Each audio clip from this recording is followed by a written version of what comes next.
अन्यथा कुठल्याही गाडीमध्ये दारू पिणारा व्यक्ती कोणाला छेडण्यास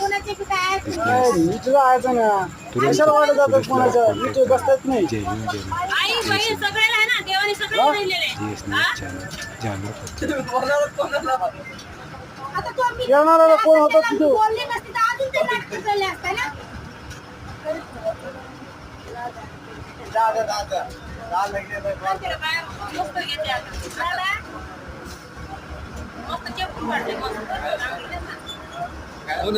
भैया ते काय म्हणायचं तुमच्या